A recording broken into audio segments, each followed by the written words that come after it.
Sir. എടാ തന്നോട് പലവട്ടം പറഞ്ഞിട്ടില്ല ഇങ്ങനെ പറയാതെ ലീവ് എടുക്കരുതെന്ന്. സർ അത് ഇന്നിങ്ങനെ പറയാതെ ലീവ് എടുക്കാനാണെങ്കിൽ ഒപ്പിടാനായിട്ട് വരണമെന്നില്ല കേട്ടോ. സാർ പറഞ്ഞ കേസ് ഞാൻ കണ്ടിരുന്നു. പക്ഷെ ഒരു ചെറിയ ഹെയർ ലൈൻ ഫ്രാക്ചറേ ഉള്ളൂ. നമ്മളൊരു കൺസർവേറ്റീവ് ലൈൻ ഓഫ് മാനേജ്മെന്റാണ് ഉദ്ദേശിക്കുന്നത്. ഇത് പ്രസാദല്ലേ?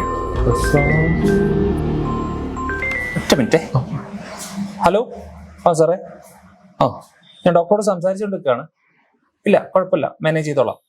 RTA ആണല്ലേ സാറേ? ഗ്രോയിനിൽ നല്ല ഡീപ്പ് കട്ടാണ്, വെസൽസ് ഒക്കെ എക്സ്പോസ്ഡ് ആണ്. അത്യാവശ്യം കുറച്ച് ടൈം എടുക്കുമായിരിക്കും പ്രൊസീജിയർ. ഒരു കാര്യം ചെയ്യും, സെഡേഷൻ റെഡി ആയിക്കോളും.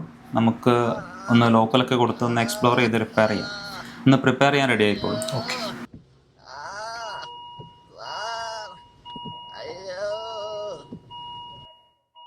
Okay sir. ചേട്ടാ ഒരു ഡീപ്പ് ഗ്രോയിൻ ഇഞ്ചുറി ആണ്. ഞാൻ ലോക്കൽ സെഡേഷൻ ഒക്കെ കൊടുത്തിട്ടുണ്ട്. ചേട്ടൻ ഒന്ന് പ്രിപ്പയർ ചെയ്ത് വെച്ച് അപ്പോഴേക്കും ഞാൻ വരാം. ഓക്കെ ശരി സാർ.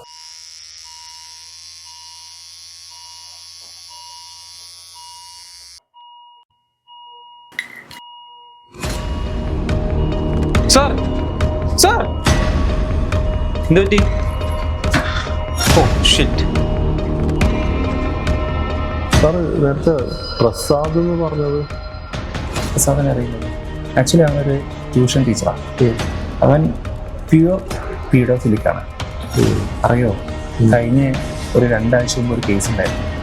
ഒരു 5 വയസ്സുള്ള കുട്ടീനെ ബ്രൂട്ടലായിട്ട് റേപ്പ് ചെയ്തു. ഇപ്പോഴും ഞാൻ ഓർക്കുന്നു ആ കുട്ടിയുടെ അച്ഛൻ എൻ്റെ കൈ പിടിച്ചിട്ട് അത്രയും കരഞ്ഞ് വിഷമിച്ചു. ഡോക്ടർക്ക് അറിയാലോ ഇപ്പോഴത്തെ ഒരു scenario, politics and money makes the rules. ഒന്നും ചെയ്യാൻ പറ്റാത്തൊരവസ്ഥ.